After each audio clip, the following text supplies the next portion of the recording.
Hello everyone, this is Venom Geek Media here, and today we're doing another Factions Compared. These are quite long videos, so apologies members, I'll get to you guys at the end. This week we are looking at destroyers. Which faction has the best destroyers? Now, I suppose the first thing I better do is define a destroyer. A destroyer basically sits above attack ships in terms of relative size. They're anywhere from between 150 and 250 meters. And so for destroyers, I've selected 5 ships. We have from Starfleet, the Miranda class and the Saber class. From the Cardassians, we have the Rasilak, the Romulans, the Winged Defender, the Breen Plesh Brek. And you can see they're actually all of a relative similar size, although some are wildly different in proportions. It's very interesting, particularly the Saber.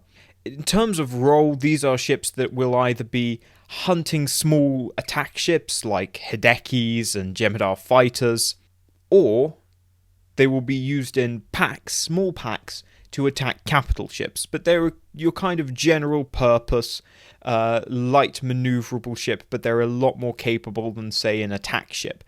You'll also see that there is more specific qualities that reflect their specialization, because some are going to be more specialized to the hunter-killer role, whereas some are going to be more specialized towards the hit-and-run role. So, let's get into it. So as you know, the first thing we'll start out with is, of course, the tactical category, the tactical capabilities. So we have speed, maneuvering, damage potential, range and accuracy, and defense. Right, so speed. When I say speed, I'm specifically talking about how fast it is in a straight line. Now, I know in space, nothing's stopping your speed. Then what I mean is acceleration. And the quickest way you're going to gauge a ship's acceleration is how much mass does it have to move. So the least amount of mass a ship has, then the better speed it's going to have. Now, looking at all these ships, I would actually say that the ship that has the least mass is actually the Winged Defender. So that takes 5 points. I think that's quite fair. It's a very spindly ship in many ways. Yes, it's very large and imposing, but it's also very thin in its proportions. The next fastest is the Saber. Again, it's got that very sleek pancake silhouette. It's not got much mass. I know it looks quite a lot from the top particularly, but you really look at it and it is sleek and it has not got much mass going on. Then taking 3 points is the Rasilak. Again, it's a similar silhouette, quite flattened, quite almost pancake-like. And then taking 2 points in the speed category is the Plesh Brek. Now, while I did previously say that it's quite a spindly design, and you can see that, at the same time, it does have a lot of mass. But you look at the relatively thin, flat structures that actually have characterized the previous 3. The Plesh Brek has a lot of heft going on, and it is meant to be a heavy raider. It is meant to be at the top end of what you would actually call a destroyer. And then only taking 1 point is the Miranda. The Miranda, of course, was built as a light cruiser back in the 23rd century. It's not intended to have destroyer-level speeds. It's also, as you can see, got a fair amount of mass to it. It's a large ship, particularly where you have all that rear superstructure. There's our speed. Now, the next category is maneuvering. Now, this is important. So speed, the ability to travel quickly, that's most effective when used against, say, a capital ship. You want to basically spend as little time in their weapons range as possible. You get in, you get out. Maneuvering is more for hunting down and destroying small enemy ships. Little maneuverable attack ships like the Defiant or the Jem'Hadar attack ship. That's what really maneuvering is for, is so that you can hunt down those smaller attack ships. So you'll see, taking 5 points here is the Breen Plesh Brek, and if you look at it, it's got 3 impulse engines on the edge, or at least I think they are impulse engines. Breen are weird. On the edge of each of those blades, and what that will mean, particularly when you see it's got that kind of that trident design, that 3-pronged design. It means it's sort of unstable and able to pivot on a single point very quickly, be very maneuverable, and it's backed up by visual evidence. larger Breen ships are able to outmaneuver the Defiant. Then for maneuvering, taking 4 points is the Winged Defender. It has 4 impulse engines across the hull, and then you take into account the light mass of the ship, and it's going to be pretty maneuverable. Remember, this was built as a bird of prey. It's built for those hit-and-run attacks. And then taking 3 points is the Saber. It's got 2 quite large impulse engines on either side of the main hull, and that will give it a lot of, and particularly when you combine it with that very flat silhouette, and that's going to give it a real maneuverability. Remember, it's meant to dance with Borg cubes. It's meant to evade tractor beams. It's got to be able to shift quickly and be unpredictable. Then, of course, with 2 points, you then have the Rasilak. It has 2 impulse engines on either side of those wings, but they're relatively small. The Cardassians are not known for being particularly good at building maneuverable ships. This is not going to be its strong suit. And then the Miranda has only 1. It has a pair of impulse engines, but they're very close together, and they're quite small on the rear of the superstructure. I don't think it's going to have much in the way of maneuverability. Again, this was built as a light cruiser, not a destroyer, so it's understandable that it's going to fall short in this department. So that brings us to damage potential, and this is really a question of what kind of damage can this ship do? So taking 5 points in this category, and people might think this is a bit biased, a bit favoritist, is the Winged Defender. The Winged Defender has several Romulan disruptors located all around its surface. How much you use those in the 24th century, how powerful they'd be by 24th century standards, is another matter. And you can see underneath those 2 very large cannons. That's a modification of a plasma torpedo cannon, or just a straight plasma cannon, a forced plasma cannon. You can see now how it is a profile of getting into a position to attack and deliver that heavy firepower to a target. Taking 4 points is the Rasilak. Similarly, it's got 2 pulse disruptor cannons. These are more for, its hunter-killer role. But again, you wolfpack a ship, any ship, with a few Rasilaks at close range firing these rapid pulse cannons. If you watch very carefully in any of the episodes of Battlespace, you will have seen the Rasilak absolutely demolishing anything that tries to hit it head on. And then taking 3 points in damage potential is the Miranda. You've got to bear in mind there's a lot of different options you have for the Miranda to begin with. This doesn't necessarily go for all, but particularly when you've got the standard model Miranda, you've got the torpedo launchers, and you've got the additional roll bar with the mega phasers. Now, the mega phasers probably aren't as powerful as they were when they originally were used, but you can still put something a little bit more substantial than the standard phaser emitter. And then taking 2 points is the Saber. Now, people are going to say, well, what about quantum torpedoes? We never see the Saber use quantum torpedoes. I'm not saying that it couldn't. Wartime use of the quantum torpedo would be very limited because they're very expensive, and how many situations really warrant it? When you take that into account, it's got 4 phasers, it's got 2 torpedo launchers. It's fine, it's acceptable for its day, but its intended role was always more that of a support and skirmish rather than being the primary damage dealer in its force. Think about its contemporaries, the Steamrunner, the Norway, and the Akira. Those are the damage dealers. This is really just there as a screening ship, as a skirmish ship. And then taking 1 point, again, this is probably going to be very controversial, is the Plesh Brek. Now, people are going to say, well, what about the Breen Energy Dampener? So, the Breen Energy Dampener is game-breaking. If we were to factor it in on this list, it would just, break the game completely. It would completely dominate because it would neutralize all these other ships. Not to mention that it also gets neutralized itself. It becomes irrelevant to the conversation. Then you have to think, okay, well then, what are the Breen without the energy dampener? And then I thought, well, why would the Breen need an energy dampener? Like we say, they're mercenaries, they're pirates, they're raiders. We know this about them.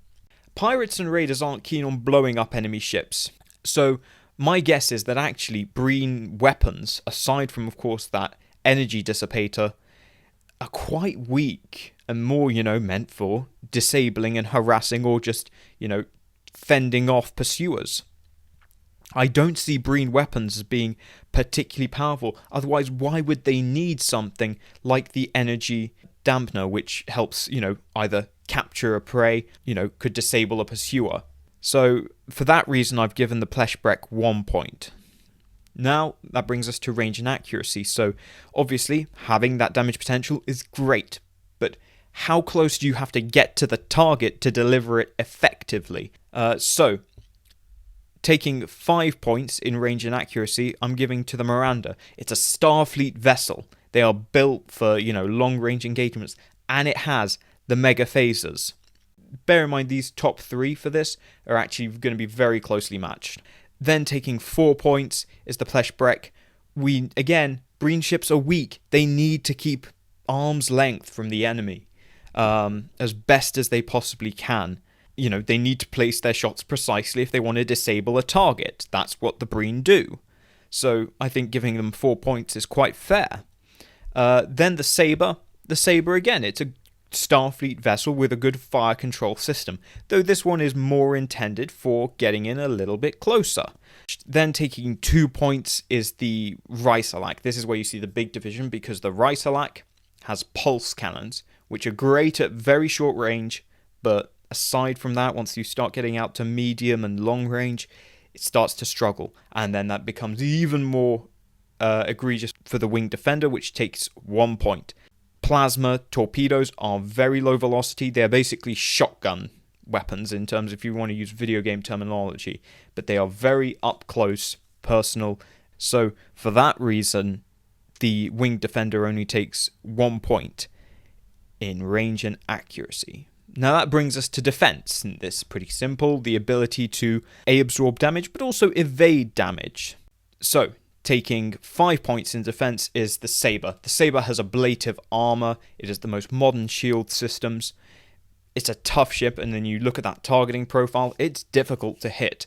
On really the same note of targeting profile, the Rasilak is very small target profile.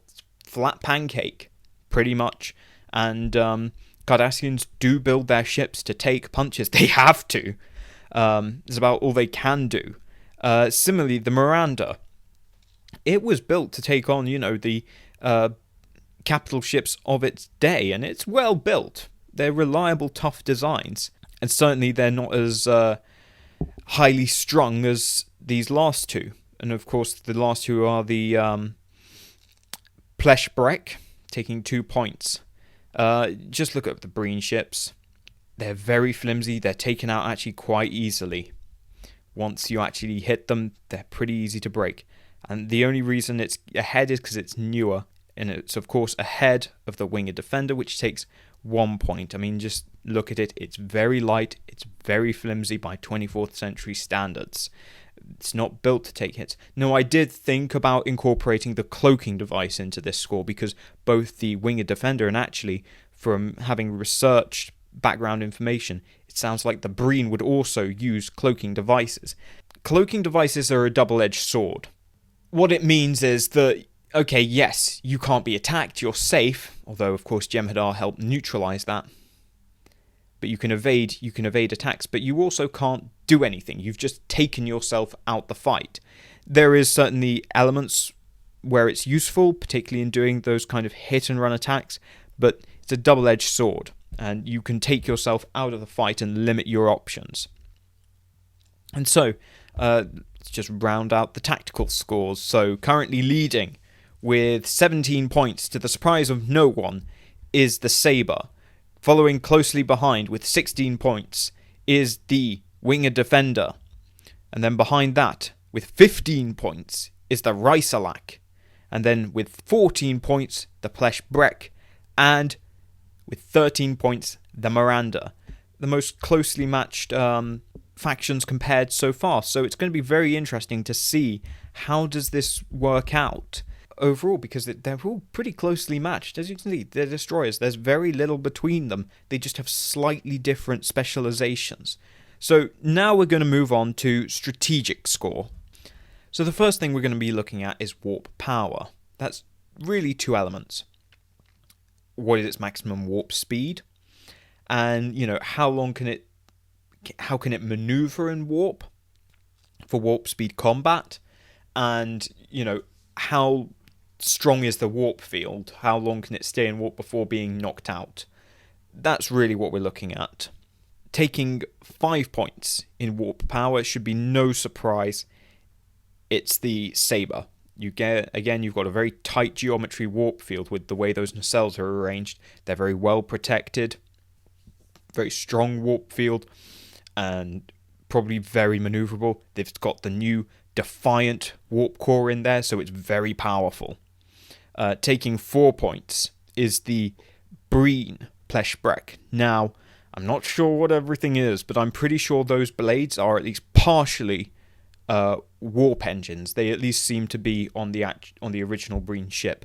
So I'm pretty confident in saying that those are warp engines, and that will give it a very, you've got 3 engines then, a lot of control over that warp field, more than you'd normally expect, and a lot of maneuverability in the warp field as well. You can turn a ship very quickly at warp speed. It probably lacks some of the durability. Now that then brings us to number 3, and that is of course the Rasilak. The main thing in its favour is that it has the newer quad fin arrangement, and that gives it a little bit more control over its warp field. A little bit more control. It's still Cardassian, but it's got a very good warp profile. It's reasonably maneuverable, and Cardassian warp fields are very stable. It can be very hard to knock Cardassian ships out of warp. That then brings us to number 2, which is the Miranda, mostly on the basis that it's an older vessel. It's an older vessel with an older warp core, older nacelles, and certainly in terms of warp speed acceleration with that kind of nacelle configuration, it's going to have a lot of advantages, but it's going to trade that for field stability and overall top speed as well. And then taking 1 point is the Winged Defender. Romulan ships are not good at warp.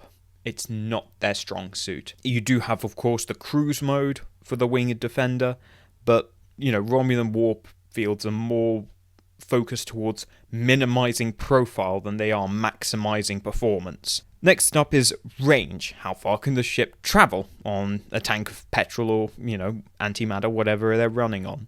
Taking 5 points is the Miranda. It's actually the largest and probably the most well furnished for long distance missions, and was designed for that. It wasn't intended to be it was intended to, go out and be similarly capable as something like a Constitution, capable of long range missions, and that's one of the big things that will distinguish it from most of the other destroyers. Of course, the other one that shares this with 4 points is the Plesh Brek.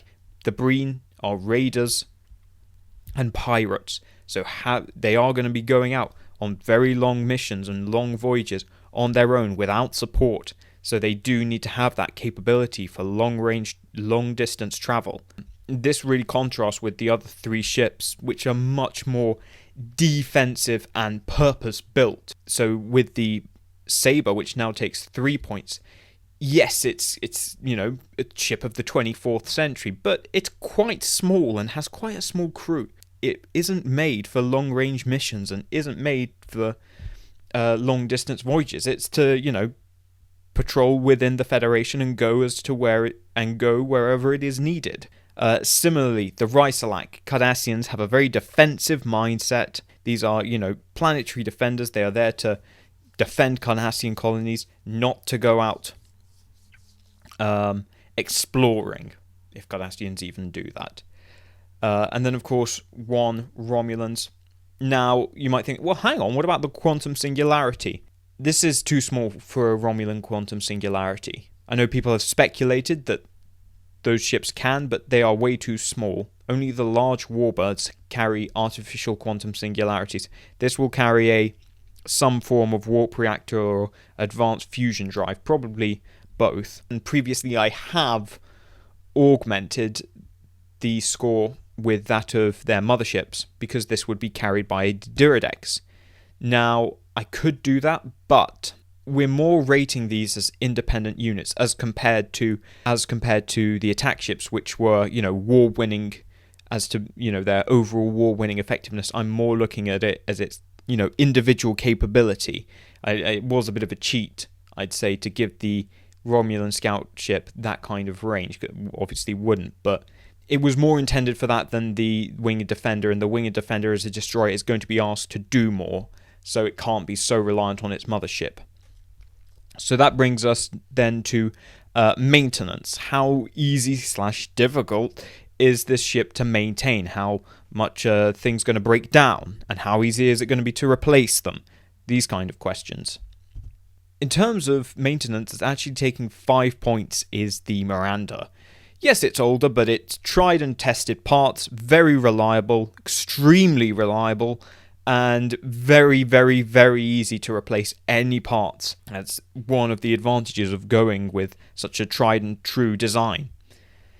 And similarly, the Rasilak, it's a very simple design, and the Cardassians build for reliability and simplicity. It can't be too complex. You're putting Cardassian conscripts effectively in charge of these things. They can't be that complex or highly strung, because they'll break them. Then taking 3 points is the Saber. Yes, it's very good quality, it's very well made, but these are still new parts, and they are not going to be as easily available, and they are still going to be difficult to replace. I can imagine it's going to be a complete pain in the butt for whoever has to replace a ablative armor, because ablative armor is a reactive armor system, so it needs to be replaced after every engagement. So that's not going to be fun. Yes, it's well made, but it's new, and that's really what's at issue here. And then taking 2 points is the Winged Defender. It's not that it's, unreliable. It's less so that it's old, and more that it has a highly strong design. Because if it's old, you do have replacement parts reasonably available. The problem is the amount of things that break down with this thing. You've got the variable geometry wings, which are just begging to break down. Some gears are probably going to get jammed, and you're probably going to have a blockage in your plasma distribution grid. And in the same system, you're also interlocking the deployable cannons, which fold away. There's a lot of things there that can go wrong, just mechanically speaking, on top of a very highly strung nature of this ship, and the fact that it's going to be operating very far from home compared to a lot of the other factions. And then taking 1 point in maintenance is the Plesh Brek. This is probably a newer ship of the time, very highly strung, high performance vessel. It's also not helped by the fact that we know Breen ships are modular.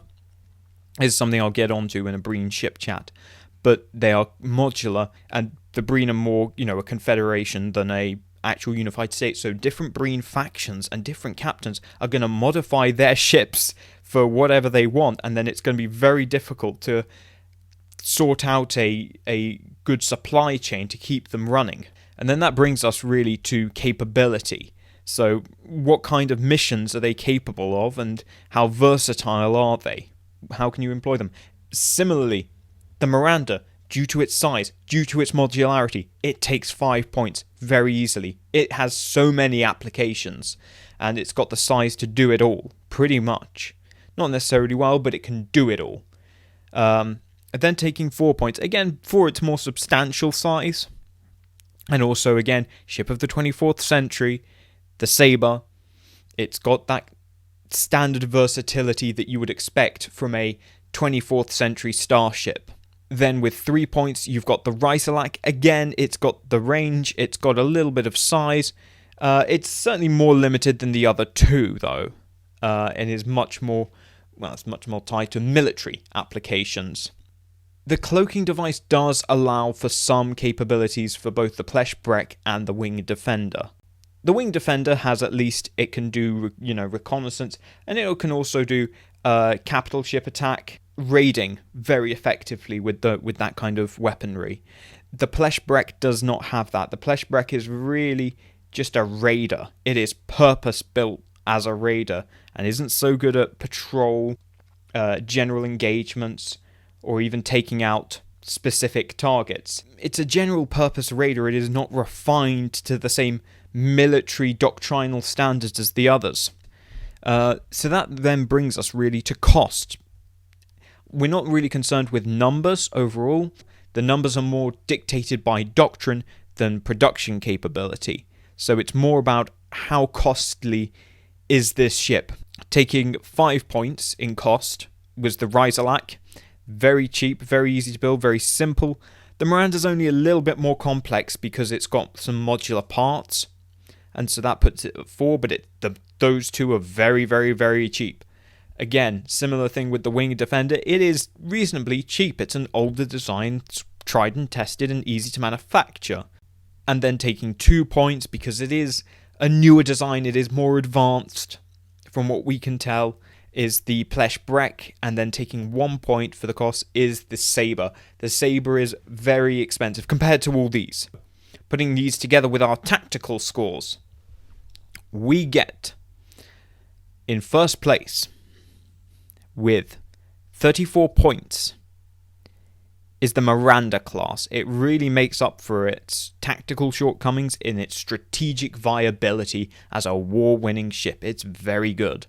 And then right behind it with 33 points is the Saber. It's a relatively well-balanced design in terms of matching, combat effectiveness with also long-term viability. Right behind it with 32 points is the Rasilak.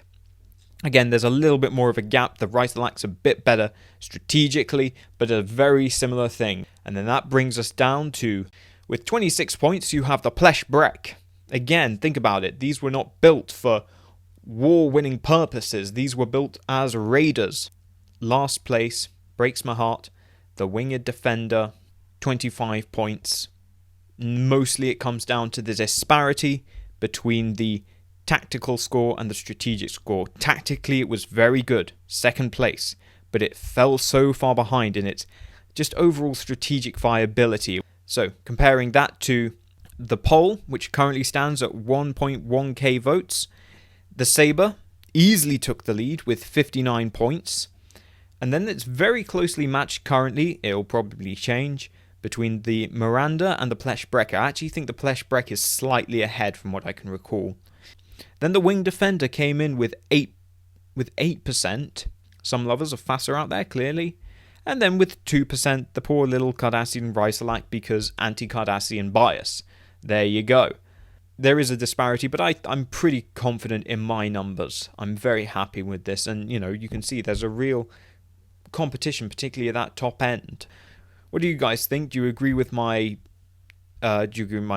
scores? Do you agree with my reasoning behind them? Let me know in the comments below. Thank you guys for watching, and I'll see you guys in the next video.